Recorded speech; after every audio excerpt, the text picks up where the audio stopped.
Welcome to the Dr. Shawn Tierney Podcast. My name is Shawn Tierney, and I am a neuromusculoskeletal synologist. I treat athletes and high performers. My goal with this podcast is to help you make better decisions regarding your health, athleticism, and all aspects of life. Here, I'm both a student and a teacher. Thank you for tuning in. Hello, and welcome to the Dr. Shawn Tierney Podcast. Here, I'm honored to be here with a good friend of mine, Dr. Ahvie Herskowitz. He's a great learned doctor, a master teacher, and he's got a lot to teach us about life and being excellent, being a master at what he does. No matter whether you're a doctor or any other profession, I think we have a lot to learn here. So, Ahvie, thank you so much for being here. You're very welcome. I want to know about your life. I want to know how did somebody get to the master level here? What happened? I know a little bit about you. You started your life in another country, then you moved here to Brooklyn. Can you kind of walk us through the first 5, 10, and 15, all those years? Okay.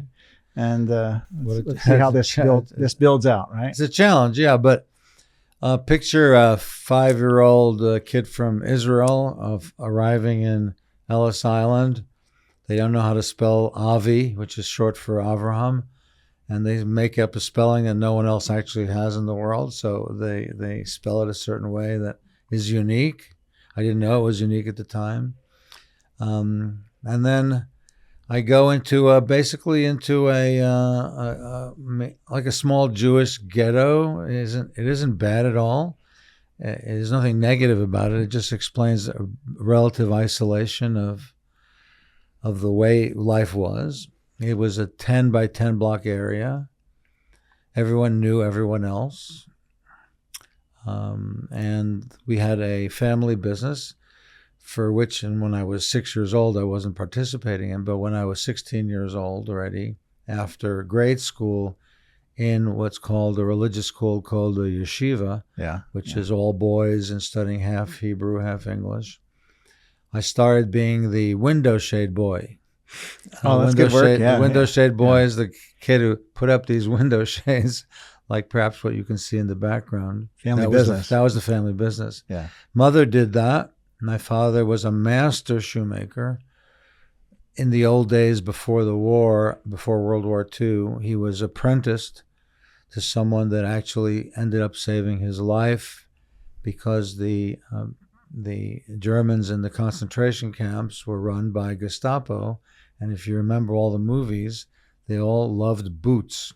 Oh, yeah. And he was a master boot maker. So he could do that. And they fed him because he needed to have enough strength to make the boots. So that was his ticket out ultimately. But so it's a post-Holocaust type of family, but solid.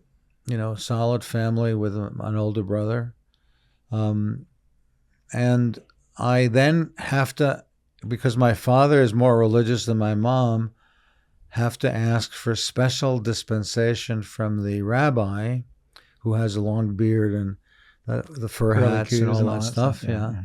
And I'm wearing my yarmulke every day and so on, and go to synagogue 3 times a day and all that jazz. But I have to get his special dispensation to attend the best of the yeshiva high schools because it had girls and it was co-ed. So he granted me that dispensation with a little bit of odds in his favor that I would come back and become a doctor and actually work in the community. That was his sort of play in this. What was that like? I mean, you're integrating into, there's girls in school now. So how did that? I mean, it was it was fascinating stuff. It took a few years to really catch up with the rest of the crowd. But it was much, much more a real experience. And so it was excellent. And it was the number 3 high school in the city at the time.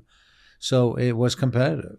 Very competitive, and I have some very famous kids I went to school with, and we had competitions and so on. I was whatever. So I mean, we did try to do well. I was not a sports superstar because I never practiced since grade school.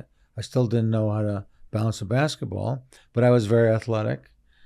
But then I had to make a decision to go to university, and got into Columbia University, but never went because I had to stay home and be the window shade boy. So I did that. So I could come home every night and put up window shades, and that was the gig. So you went to university, but you stayed at home. Yeah, but it was City College, City University, which is Brooklyn College, basically the best of the city universities. And I had a flavor for how to stand out. And after the first year of doing very well in school, I submitted my application to what's now called the Scholars Program, and I thought it was not going to happen, but I sent it out anyway. And then I find myself in this room with these giants, Nobel level people, asking me why I should be considered to be a scholar, for heaven's sakes. And I'm really naive, okay? I'm just not. But I said to myself, it's time to make believe you know something and you really concretely believe it. And I said, I just believe that I will just have a much better chance at being super successful in life if I would join. And whatever happened, I passed the test and I got into this program, which gave me access to any teacher in the entire university. This is a big place. This is like 40,000 students. So it was big, and I didn't have to go through registration. It was really elegant solution. And I finished university in 3 years and then realized I didn't know what I wanted to do. So just took a variety of different tests and law school, whatever. And then said, no, I think I have to deal with the reality that my future will be in medicine, given a socio-psychological sort of circumstance that I was in, and it was the right decision anyway, and I knew it. So I went to Albert Einstein. I had the blessing of going there, and it was in the Bronx, so I could visit home. I could put up window shades on Sunday. I just had that type of a simple life, but it's very close-knit, very socially networked place, and like an old style, like a smaller town type of experience, but in the big city. And it can be good or bad that way, right? But I tell you, the first time I ever exited that community was when I went out for the last dance of the year, so the senior prom. I got doozied up in the tuxedo and went out, but took the car, which I, of course, needed to drive to put up these window shades, and drove into Manhattan, had my older brother take me one time to show me how to do it, and that worked out beautifully, and that was the experience. So I got into Einstein, and then it was the Vietnam War. So it dates me, but that's where we were, and we had a contract with the federal government to produce doctors in 3 years. So we went straight 37 months with a 2-week, 3-week off, and everyone was exhausted, and no one wanted to go into the wards. And I didn't want to go either, but I wanted a job. I didn't take a 4th year. And I realized that one of my favorite programs was the month and a half you do, and I did in pathology. So I said, okay, pathology is not, usually has to attract people to get into it. So I got into the program. I said, I'm only staying for a year, and then I'll go on. And then the year was such an amazing experience. Looking back at it, it was at the beginning of the rise of all the molecular biology, immunology, endocrinology, neurology, imaging. Everything was coming up in spectacular form. And I had some of the world's authorities, and some of them were Einstein's older friends who still were alive. They were in their late 80s at the time. He'd already passed away. Mm-hmm. They would come to the pathology department. These are the guys who wrote the big books. Geniuses. These guys were amazing, but they were in the late 80s, and with no gloves, they would handle all the, and they tell you more about the person looking at something grossly. It's not under the microscope. They would talk on for 2 hours, telling you stories, and I was so enthralled by it. It left an indelible mark. First of all, look at the humbleness of these people. They understood that they were in a place and time where things were changing very, very rapidly. They understood that. They wanted to be part of it, but they understood that they had built the foundations for it. They built the observational foundations, and they already had maybe 10 or 20 years of experience with electron microscopy. So they could go deeper and deeper and deeper, but no one knew what they were looking at. We didn't have molecular biology coming up yet. We had T and B cells for immunology, and that's about it. But we had a very, very deep immunology, it's called immunopathology group. We had a very deep hematopathology group, very deep. We had a tuberculosis hospital, which didn't see tuberculosis patients anymore, but had some of the sickest, lung patients in the city there. And I did that ultimately for the residency and chief residency. And as chief resident, you're in charge of a lot. And I got to see thousands upon thousands of autopsies. And that's where I learned a lot in terms of being humbled and being, curious at how are these cells communicating with one another. And I took that curiosity and then I said, okay, it's time for me. There's so many stories about that last year, but it's time for me to move on, So I say, let me get out of the house now. It's time for me to go. I mean, I felt restricted in that environment, much to the chagrin of the family, but I did feel it's time to go. So I took, appointments in California. Wow, it was a big deal. Go to California. And I had mixed reactions because they said, like, hey, aren't you pathology guys weird? You're supposed to be strange guys. I mean, you don't like social interaction. You don't like talking to people. So you like to be in the basement. Well, why would you want to get out of the basement? Can we trust you with real humans? Can we trust you with live humans? I found it stunning, frankly, and, embarrassingly, naive and trivial. But okay, you had that attitude. So I didn't go there. I won't name the hospital. But I did get in. I went to a Yale affiliate and then got to graduate into Yale. And then met, one of the chiefs of hematology at Yale was the chief of medicine. At Hopkins was the chief of medicine at Yale. He was a just superior dude with bow ties and just so elegant and so brilliant. And then I had to meet him once because I was fully trained. I mean, I was an assistant level person in pathology. I was that. I didn't take the job, but I was that. And I did a hematology rotation, and the professor made a mistake. He said, this person has such and such leukemia when they had a different type of leukemia. And I knew that the treatment strategy was different. So what am I supposed to do? So I argued with him, and he said, he got really, upset. And I said, okay, I'm going to stand down.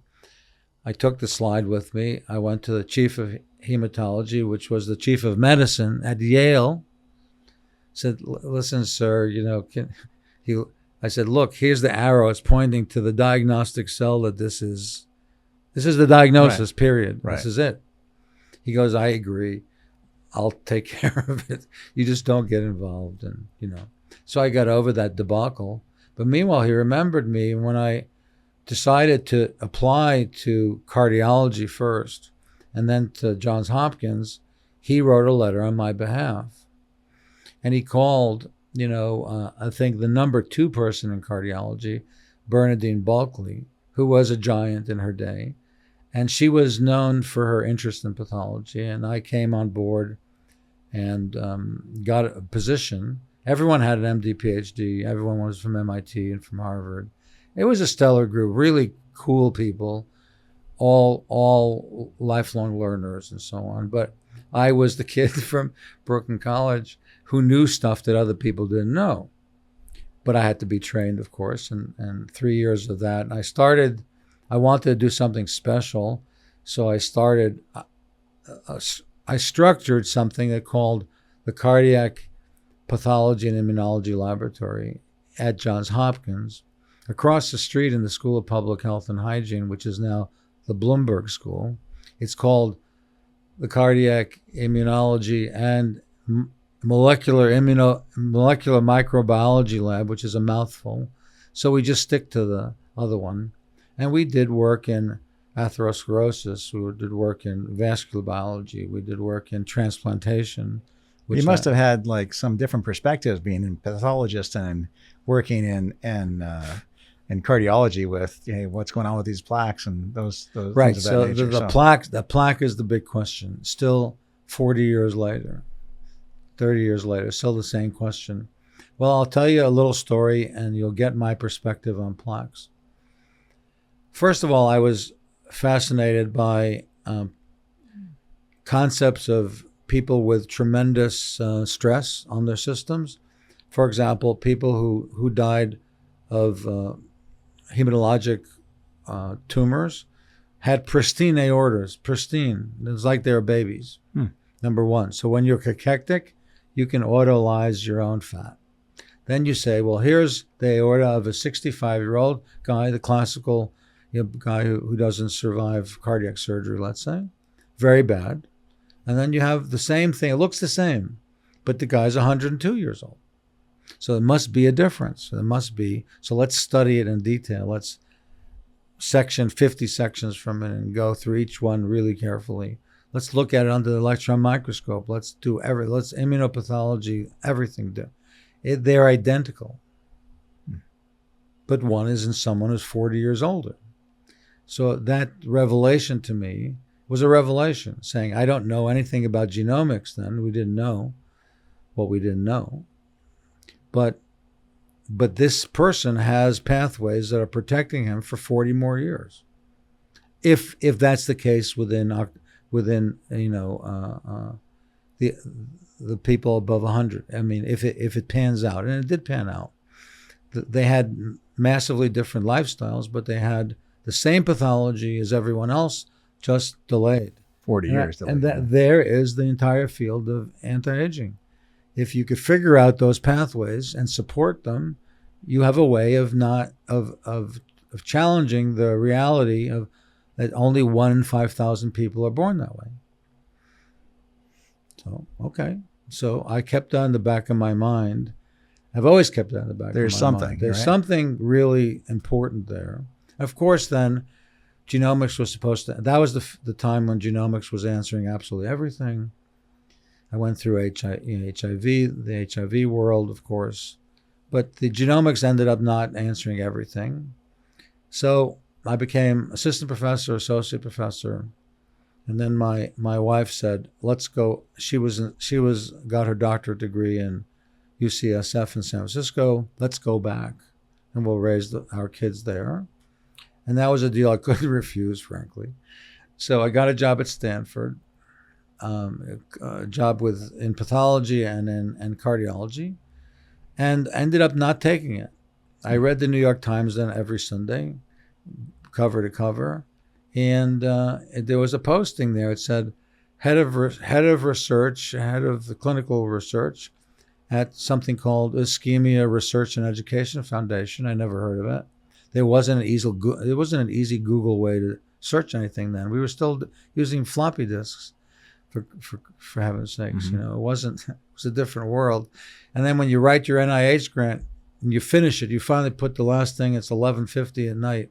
It has to be delivered at 12, before midnight, and you press the save button and it says too little storage on your stupid little disk, and you realize, what are you gonna? There's no IT guy to call in those days, and it was a different world. So we ended up taking the job as head of research, this clinical position, big data, 70 doctors, MDs and PhDs, and run by a genius guy who wasn't outstanding in the social world. So he needed a person who was knowledgeable enough. But I had to learn big data. analysis, statistics, and so on. And I liked it too. But it took me around the world. We had data centers around the world, and we got deeply involved in reducing adverse events in heart disease with people undergoing the worst stress, which is cardiac surgery and sophisticated peripheral. When you have peripheral artery disease, you have coronary disease also. So to protect the heart in that situation. So he came up with such profound ideas as you'd reduce the death rate in half if you gave someone a baby aspirin the day of surgery. Or if you used a beta blocker before you put someone under anesthesia, you get half the adverse events. Things like you wouldn't do if you did a clinical trial because there's no money in it. But we did that, and I was proud of that. And then it comes to almost the year 2000, 1999. I go to the board. We have $100 million in the bank in this foundation. And I asked for, some 1% of it to create a program that would teach the family what a person undergoing cardiac surgery needed to know and learn not to come back. So not to have a repeat. Not to have a repeat. Yeah. To do. I mean, you can't teach someone after cardiac surgery how to cook. They wouldn't remember. They can't. It's too much of a stress. So they laughed that off. They thought that was hysterical. No, we don't do that. We don't do that. And I drove home that day, got into a car accident, and said, "This is a shock," and I quit. And then I asked UCSF to join the faculty, and they came back about 2 weeks later, and they said, we're pleased to give you a clinical professorship. I thought that was amazing, and very respectful of my academic 150 article all things, your works, all the works. Yeah. And that led to great things in terms of another detour in the global health sector, and took me all over the world is the point. So I had all these different experiences in different countries, blessed to do that. Some very resource poor, some very resource rich. And then when it came time to leave the global health, I stayed as professor at UCSF, but it was time to split. And I said, I want to go back to that original observation that I made in pathology, and I want to figure out if there's a way to figure out what's going on, because now we have amazing new tools. Molecular biology is a magnificent tool. I didn't think it was being used by pharma to the full extent, but it was there for research purposes. So I started Anatara Medicine with the hypothesis that everyone that was doing the global health work that we were involved in for a number of years looked terrible. They were working 24/7, working under great stress. Why? Well, they were aging not gracefully anymore. Right. And so we would study how to do that here. I thought this would become an integrative cardiology center. I had no idea that because I had the blessing of training a lot of cardiology fellows who stayed in San Francisco, and they got jobs and they sent me patients, but they never got the patients back, and that was it. So that gig was over. Their senior partners wouldn't allow them to send them here anymore. So that didn't work out as that. So I let the door open to what it was, and just said, no matter what happens, no matter who comes in, we'll try to figure this out. And I was a data person, and I was fearless on that, as I wanted more and more information on patients. And how much data we collect on patients. Yeah, and that's one of the things that surprises me. Like when I first came in here, you go to a regular in regular medicine, they might run 20 or 30 different tests. When you come in and you're looking at your cases before the day, well, there's 200-300 tests on every patient. It's just like it just goes on, and you collecting data. things that I've never heard before, like, hey, this combination of co-infections results in maybe this cancer or this symptom, or so you Right. kind of get this after looking at so much more information, you start to come to conclusions that nobody else could come to because they didn't look, right? So it's like it's kind of like So well, it comes from having an open mind, and it's not that you lose your mind when you enter integrative medicine. no, It's not. I have not lost my mind. I have my mind's intact and becoming more and more clever every day, because the data show what the data show. Now, if you have an open mind, what do I mean by that? Well, when I started looking at the aortas of the patients that we used to have hundreds and hundreds of autopsies, back from Einstein all the way through to Johns Hopkins, which has probably the most stellar pathology library of any hospital in the United States, back to 1900.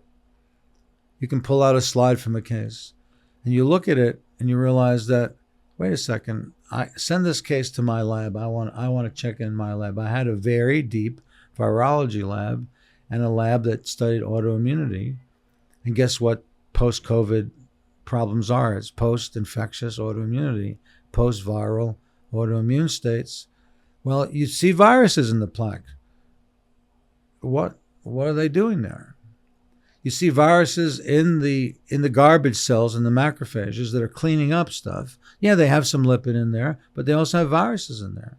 What the hell are they doing there? And you go to the literature, say, how come you find funny organisms in the brain and dementia? How come you find organisms in this particular tumor? Some tumors are known to be viral, but most of them aren't. Says, oh, that's very interesting, Ahvie. Go away.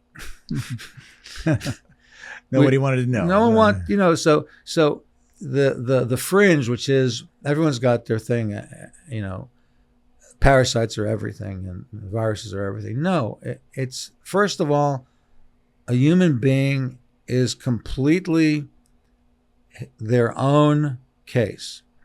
There's no such other case like this human being. This human being is completely an individual that has to be treated in a unique way, period. End of sentence. If that doesn't work for the business model, then okay, it just doesn't. It's not a good model to scale to 1 million people. It's just not great if you really want to deep dive into it. Well, then now we have your genomic predispositions.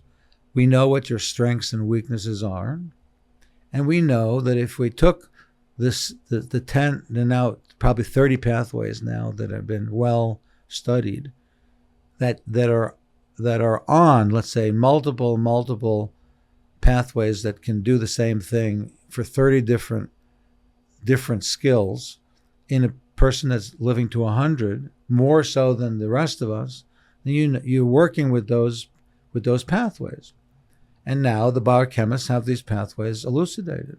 Well, the pathways have metabolites, and it gets complicated, but you can measure it all. Now, if you go to the hospital, if you see me at one of the hospitals I used to work at, because I left about 10 years or so ago, I didn't have access to any of those tests. I didn't know anything when I opened this office up, zero, about this field, nothing. I came in naive, but let me see what can I measure.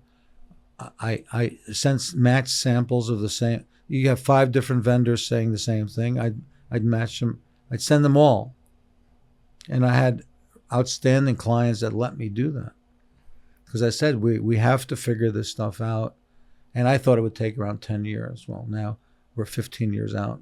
The pandemic was a good time out for everybody, but so we have figured out our own approach that we see can work, and we don't just do that approach on well adult care.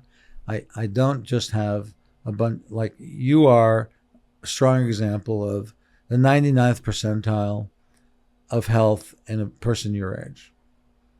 That's it. Okay, you're in the 9th. What am I going to learn from you?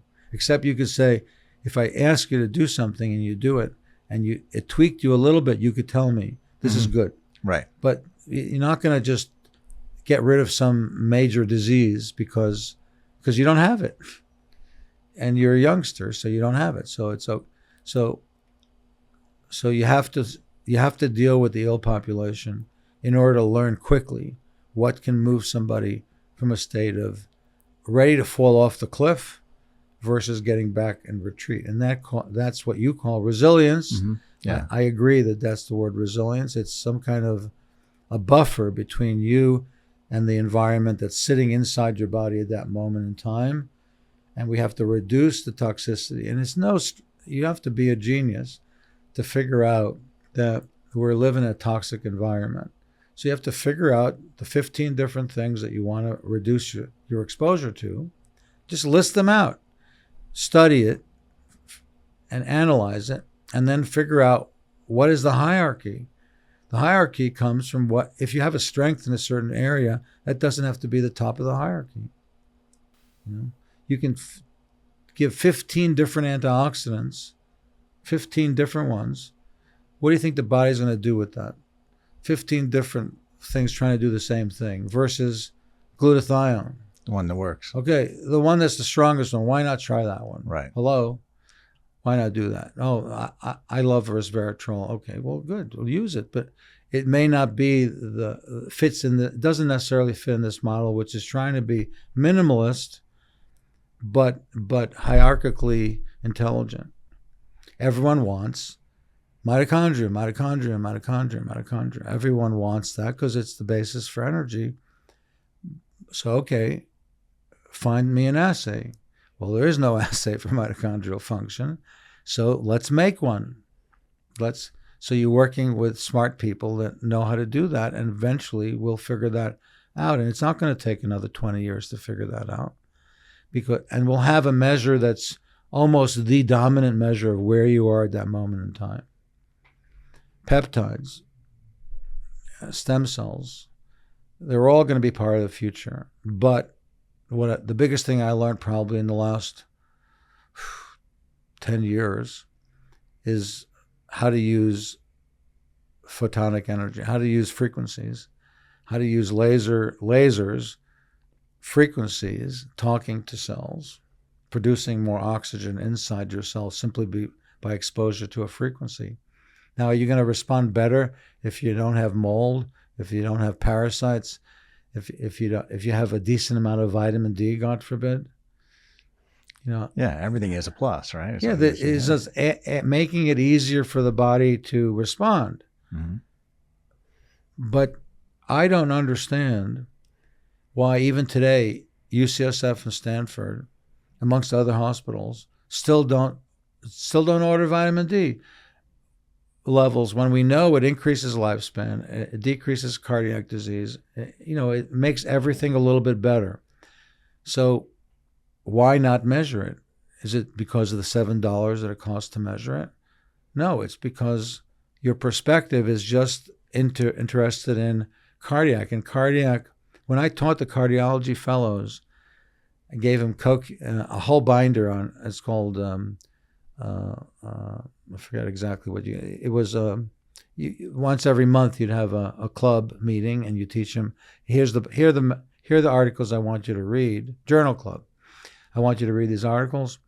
And I did one on CoQ10 and D3K2 and we debated it.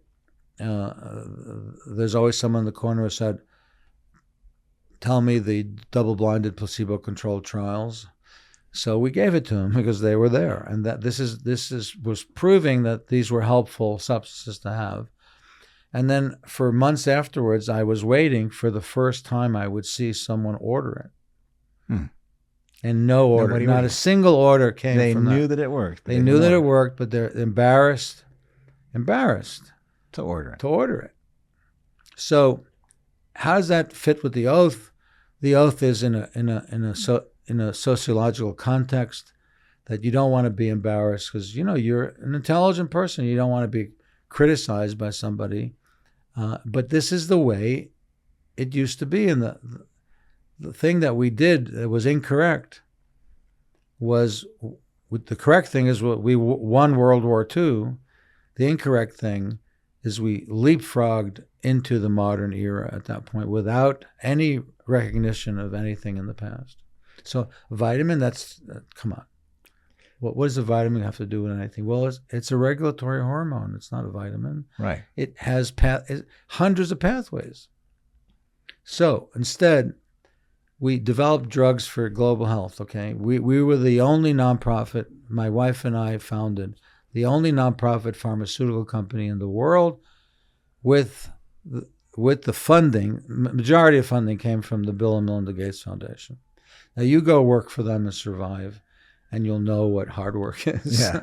But we did what we survive. did, and we understood drug development to a level that I never had known before. But my wife, who's a MacArthur genius, okay, she understood it from the beginning. Well, we got into it in great depth. We had freebies from all the major pharmaceutical companies in the world, but we understood that they reduced a disease down to the petri dish, to an assay that would measure a certain enzyme, and that was the enzyme that was important for this disorder.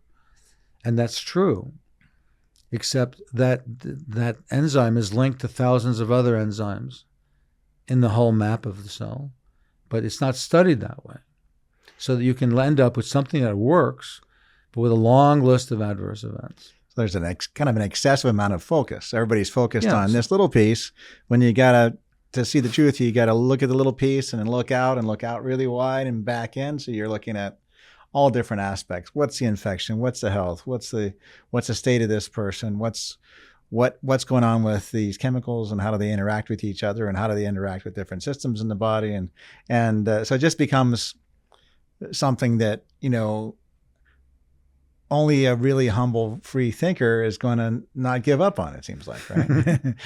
Well, I'm also self-serving because, you get to my age and you want to continue, and you want to continue at a high level. Well, I can tell you for certain, maybe except for 1 in 10,000, 100,000 people, it's harder to do stuff when you're in your 70s and when you're in your 50s and 40s. It's a lot easier to do it in your 40s. Mm-hmm. Even when you're working really working hard, and even if you play hard, it's still harder because things concretize. It's not as fluid. Life isn't as easily fluid. Things come up. And if you can fix someone in their 40s and 50s, and you can fix someone in their 70s also, and you can turn them around, you've learned certain lessons, and you apply those lessons to the people who just coming to you because, I believe in your model. I want to participate. I want to get on your particular train because my train is going a long distance and is going to last for a long time, and it's going to innovate as innovations happen. But what happens when you have 10 innovations that come in at the same time? Well, I tell you something. When I first moved here, I was offered a job on Wall Street because I was analytic and I had a very broad background, and biotech was coming up like crazy. And they said, you could do it. And I said, okay, I can, but they said, there's one thing. You only need to do it for 10 years, and you have to work 110 hours a week. And then the guy says, and I thought about it for a minute because I realized that you're thinking that you can do it in 60 and still have a normal family. No, you can't, because you're on a plane from here to there. You just can't. You have to work 110 hours a week. And I said, there's no way I could do that. There's just no way, because I didn't have my family structure was a equal marriage. Both of us would have to work equally. But you learn the analytic system. So you figure out which of these great innovations are market opportunities that are taken advantage of by the people, and which ones are coming from a real body of science that is not limited only to yeast and to mouse cells. You have to figure out what the plan is and have your barrier before you start new things. And of course, there are things so if you use that as a barrier, you don't have to try 10 things. You may try 2 or 3, and then you need your testers. You need people that out there that you know, that you trust, and that you'll say, take this one versus this one, and tell me what happens, because you can't just trust yourself. No, and you need that. And over 15 years, you get a smaller formulary, and I have the formulary that you have in your refrigerator. Take 1, 2, 3, 4, 5, 6, 7, 8 things in the morning, and it takes about 2 minutes.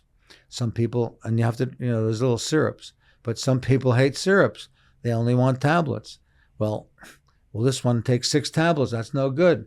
Well, you have to navigate that system and figure out which one is the most, because the really intelligent people say, explain to me exactly why I'm taking this, and tell me why it's the best choice. So then I'll be motivated to actually do it, because you have to keep me not entertained, but you have to keep me attached to the science, because why else would I follow you? For what reason? Because you're sitting in an ice cold tub telling me that cold plunging is good. Well, okay, we know that. It's good. I don't have the time to put myself in a cold bathtub in the daytime. So, okay, I'll keep that in mind. We will intermittently fast. We will go keto. We will be exposed to the sunlight. Oh my God. We'll go outside one day and take our shoes off if it's not concrete, right? We'll go to the beach once a month or something like. We'll all do these things, but tell me what I need to do. What's my best shot at getting over some minor stuff, but avoiding the major stuff? Tell me why.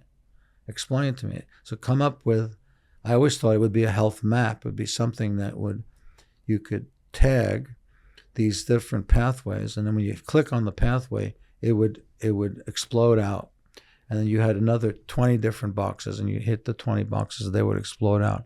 And it would be interrelated, connected pieces, because that's the way it is. Right. That's the way it is. It's a quantum physiological computer of unfathomable intelligence. And if you still don't understand where we really are, if you can't answer whether milk is good, salt is good, these basic questions of life, and because you don't know, because everyone is a little different, but you get into the depth of it, and then you could eventually solve pieces of it and do it together as a team. So here at Anatara, we have a group of people who are fascinated by this. They do feel better, and the ones that are really devoted are the ones that get over something serious. Mm-hmm. And they've gone to a lot of centers. They've gone to the major United States centers. And in this particular case, it's not generalizable sample, because we don't see everybody. We don't see the people that come. And they get referred. But from each of them, there's a lot of lessons learned. And then you build on that and you grow. And so now we have RFK in a position of authority who can help the public understand how broken the system is. Why is it that I lost my mind? Why is it that 15 years ago I would leave the height of academics? For what reason? It's because everyone that comes into the lipid clinic gets put on a statin. Yeah. A month later, their cholesterol is down.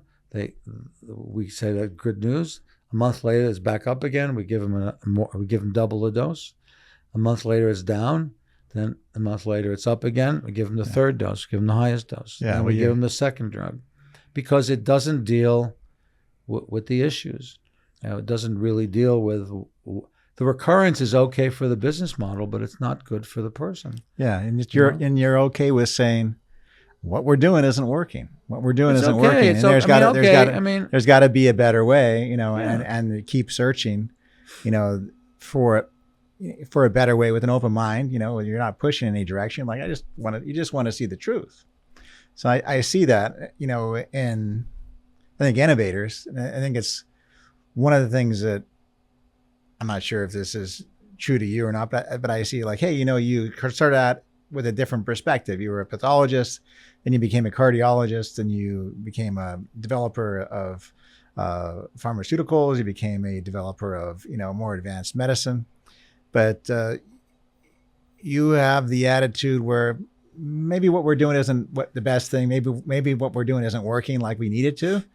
There must be a better way, and keep searching. And I think that's a little bit rare, because a lot of people just get into their career and they're pushing along and like, well, this is just what we do. And well, what if it doesn't work? Because not everybody gets better. So there's got to be a deeper.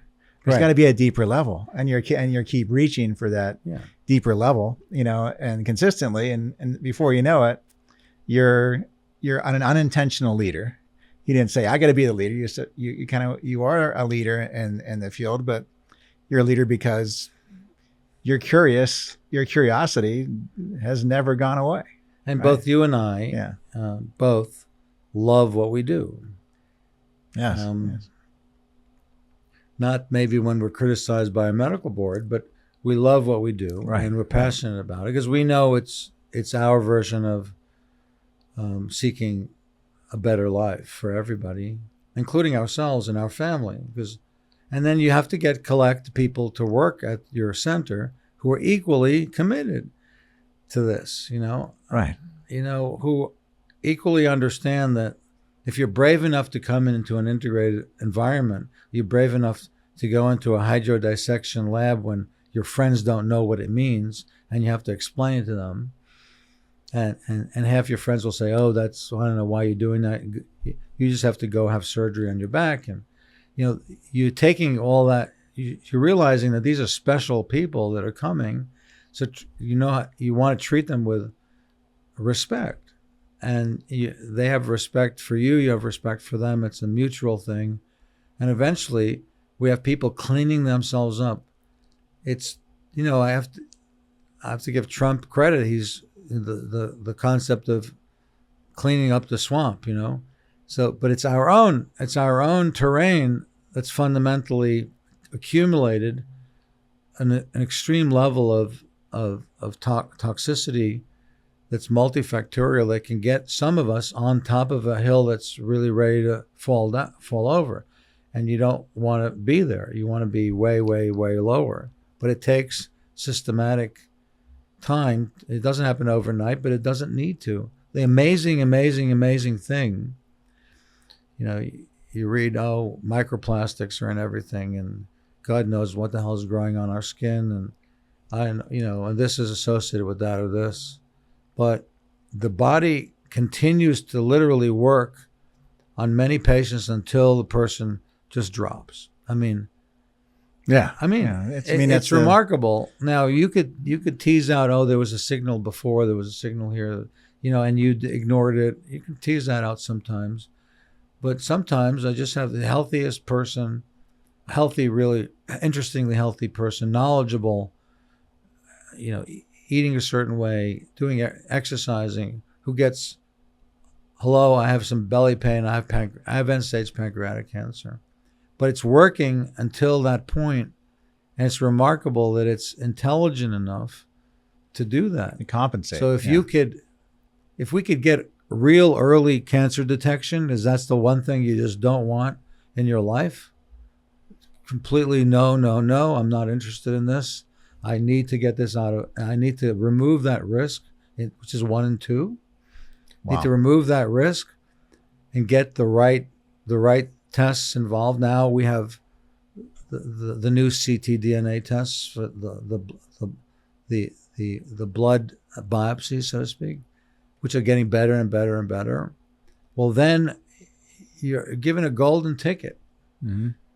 Not to get osteoporosis, to build your muscle mass, to get some exercise, for heaven's sakes. It's not rocket science. You want to go to the Senior Olympics? Okay. You want to be at 99th percentile? Then you got to come and you got to have a guide. Like a trainer, you have to have someone telling you what to do. But you want to just live a robust life? It's not rocket science. No, there's so many factors. As long as you get this junk out of your system, Yeah. And, and realize that people have been treating you in a way that is legal, but it's the legal barrier was not a very high barrier. There's stuff that's much, the things that are legal in the United States are not legal in Europe. Why is that? I mean, how do you figure that out?